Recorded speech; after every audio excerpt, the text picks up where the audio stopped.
Sextou. Hoje é um bom dia para fazer as pazes com a patroa. Agora pegue seus cuscuz com ovo e vamos para a escuridão. Em 1965, durante meus primeiros 2 anos no asilo, havia um paciente chamado o balançador que era extremamente perturbador. Alguns pacientes com problemas mentais costumam balançar para frente e para trás, especialmente após a terapia, mas o balançador era chamado assim porque, ao enfrentar qualquer estresse, ele congelava como uma estátua.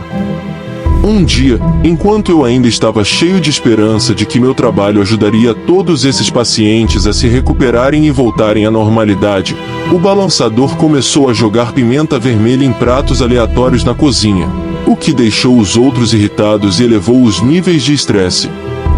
Eu pedi para que ele parasse e se sentasse, mas ele simplesmente congelou.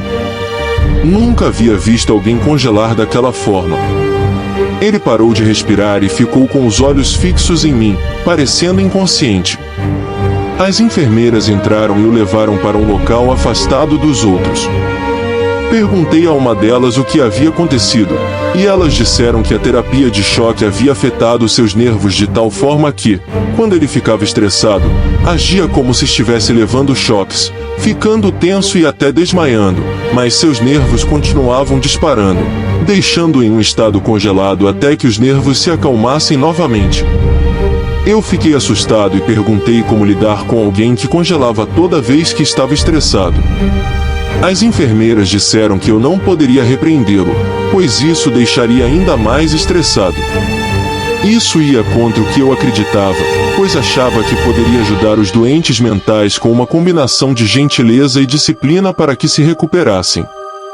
Então, como um tolo, conversei com o médico responsável e sugeri mudar sua terapia para outra abordagem.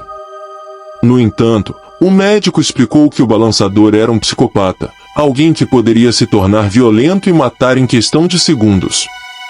A terapia de choque era uma tentativa de evitar que ele agisse violentamente novamente. Mas, no fundo, eu não concordava com o tratamento.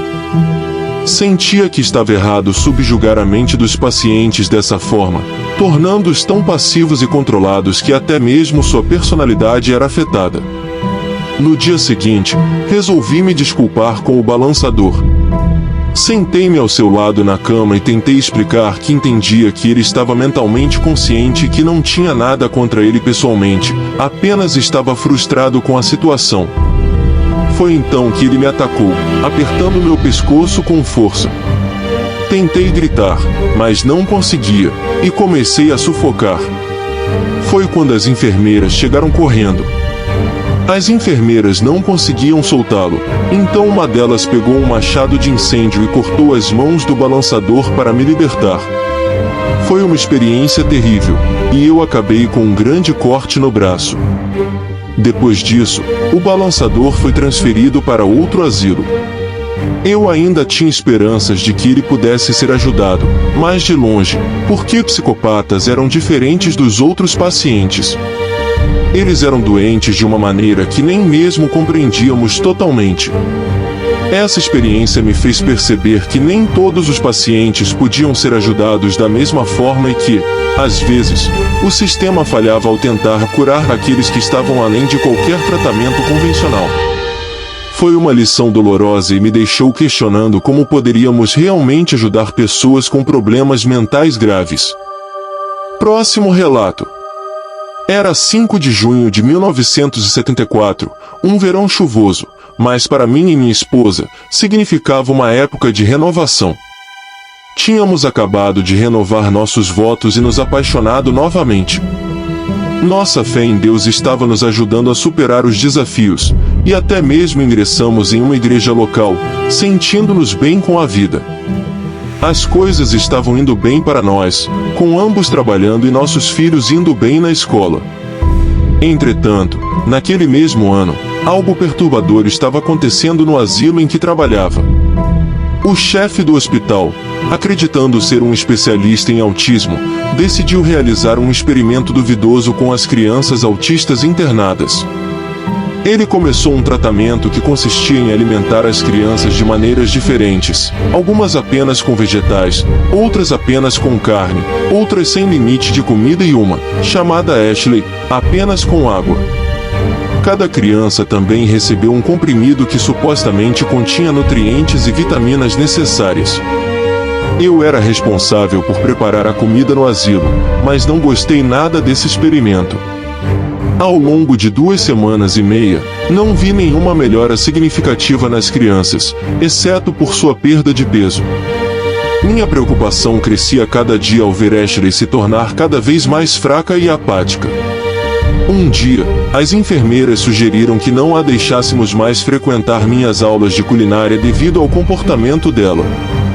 Isso foi a gota d'água para mim. Eu marchei até o escritório do chefe e o confrontei sobre o que estava acontecendo. Exigi que ele encerrasse imediatamente o experimento, pois estava matando as crianças. Ele tentou negar, mas não o deixei escapar, mostrando o estado lamentável de Ashley como prova. O chefe então cedeu e concordou em interromper o experimento, mas fui avisado para não me intrometer novamente. No entanto, não me importava com as consequências, Ashley era mais importante. Eu a levei à força até o escritório do chefe e o confrontei novamente, mostrando quão magra ela estava e exigindo que ela recebesse algo para comer imediatamente. Finalmente, ele concordou e mandou preparar uma sopa de frango para ela. A situação me enfureceu e, mais tarde, fui repreendido pelo diretor por minha intervenção. Expliquei que faria tudo novamente se visse outra criança sofrendo da mesma maneira. Fiquei aliviado quando eles me deram permissão para intervir, caso percebesse novamente que uma criança estava em perigo. No entanto, para Ashley, era tarde demais. Ela não se recuperou e, uma semana após o fim do experimento, ela morreu. Foi um golpe devastador para mim, e organizei uma pequena cerimônia em sua homenagem. Eu não conseguia conter as lágrimas, pois sentia que tinha falhado em protegê-la. O chefe do hospital não foi responsabilizado pela morte dela, e isso me revoltou. Ele tratou as crianças como cobaias em um experimento irresponsável, e Ashley pagou o preço. A partir desse momento, prometi que lutaria por cada criança e paciente que cuidava, garantindo que eles recebessem o respeito e cuidado que mereciam. O autismo é uma condição que exige compreensão e paciência, não experiências e negligência. Cada pessoa merece ser tratada com dignidade, independentemente de suas limitações ou deficiências. A perda de Ashley nunca me deixou, e até hoje, continuo trabalhando para garantir que ninguém mais sofra pelas mãos de profissionais irresponsáveis. Relato 3. Em 1973, a correção política, como a conhecemos hoje, não existia, e tínhamos apelidos para todos os pacientes do asilo. Um deles era chamado de o sussurrador, porque costumava sussurrar enquanto caminhava pelos corredores. Embora inofensivo, as coisas que ele dizia eram perturbadoras. Ele tinha um jeito assustador de ficar com as mãos puxadas perto do rosto, como alguém paranoico, e ficava constantemente torcendo as mãos enquanto murmurava. Os enfermeiros e médicos costumavam nos orientar a interagir com os pacientes, agir como se estivéssemos do lado deles em sua luta interna e ouvir as vozes que eles ouviam. Às vezes, eu fazia isso, mas na maioria das vezes, não trabalhava diretamente com os pacientes com problemas mentais mais graves. Quando o sussurrador participou das aulas de culinária, ele era praticamente inútil, apenas ficava parado murmurando. Um dia, quando tentei incentivá-lo a participar novamente, percebi que ele havia sujado a fralda e estava emitindo um odor terrível. Chamei uma enfermeira e ela o levou embora. Ele começou a gritar alto sobre ter se sujado. Foi uma situação desconfortável, mas isso acontecia às vezes, e eu não pensei muito a respeito. 6 meses depois, encontrei-o pelos corredores novamente, dessa vez sem acompanhamento de uma enfermeira. Perguntei onde ele deveria estar, mas ele não respondeu, apenas continuou murmurando. Ao me aproximar, ele começou a falar de maneira perturbadora. mencionando que matou seus pais, irmã e uma criança chamada Jerry. Ele falava sobre comer cérebros e se sentir preso em seu próprio corpo, como se as vozes o controlassem. Fiquei nervoso e cuidadoso, mantendo minha distância. Para evitar qualquer problema, sugeri que gritássemos juntos para as vozes pararem. Gritamos "calem-se" juntos e as enfermeiras vieram correndo. Ele começou a lutar quando eles o detiveram e o levaram embora. Fui elogiado pelo médico-chefe por como lidei com a situação tensa, mas depois ele compartilhou uma história perturbadora sobre o passado do sussurrador. Descobri que ele era uma pessoa normal, como eu e o médico, até voltar da guerra do Vietnã. Sua mente nunca se recuperou completamente do trauma, e ele acabou matando toda a sua família. Ainda mais perturbador era o fato de que o encontraram comendo o cérebro de seu filho. Ele estava preso em sua própria realidade assustadora, contando obsessivamente o número de pessoas que havia matado. O médico compartilhou comigo que as razões pelas quais mantinham pessoas como ele no asilo não eram para ajudá-las, mas sim para estudar o cérebro e prevenir que outros casos semelhantes ocorressem. Essa revelação me deixou perplexo e triste, pois, embora muitos não se importassem com os pacientes, eu sempre acreditava que eles mereciam ajuda e tratamento adequado. Enfim, essa experiência me fez perceber a crueldade da realidade em asilos psiquiátricos na época e como alguns pacientes eram vistos apenas como experimentos científicos. Era uma situação triste e desconfortável, que me fez questionar o sistema e a falta de compaixão em relação a essas pessoas que lutavam com problemas mentais sérios. Quarto relato. Neste fim de semana, tive a oportunidade de ficar um pouco com meu tio, com quem nunca tinha conversado muito antes. Durante o jantar, começamos a conversar e elogiei a comida. Minha tia mencionou que ele aprendeu tudo o que sabe no asilo. Fiquei intrigado e perguntei se ele já havia estado em um asilo de loucos. Ele riu e explicou que trabalhava na cozinha, ajudando a acalmar as pessoas, mas que também ocasionalmente precisava lidar com situações urgentes. Essa informação despertou ainda mais meu interesse. Sempre tive curiosidade sobre pessoas com problemas mentais, e achei estranho que minha mãe nunca tivesse mencionado que seu tio, nosso bisavô, trabalhava em um asilo. Talvez ela também não soubesse. Animado, pedi para ele compartilhar outra história, mas ele preferiu contar esta que aconteceu em 23 de outubro de 1967. Naquele dia, meu tio estava trabalhando na cozinha com alguns dos pacientes que estavam em tratamento e se comportavam melhor. Por precaução, eles mantinham todas as facas trancadas e até cortavam previamente os ingredientes para evitar o uso de facas afiadas. Naquele dia específico, ele percebeu que uma faca estava faltando, e apesar de procurá-la, não conseguiu encontrá-la. Preocupado, ele suspeitou que um dos pacientes pudesse tê-la roubado. Ele correu para informar a todos sobre a situação e a instituição foi colocada em lockdown. Todos foram revistados, mas a faca ainda não foi encontrada. Meu tio até mostrou uma batata como prova de que a faca estava faltando, mas alguns sugeriram que poderia ter sido apenas um engano.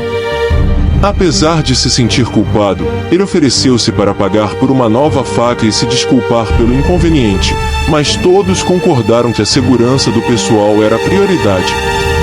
Ele pediu a companhia de alguém na cozinha para se proteger, pois havia a possibilidade de um paciente não contabilizado estar à solta.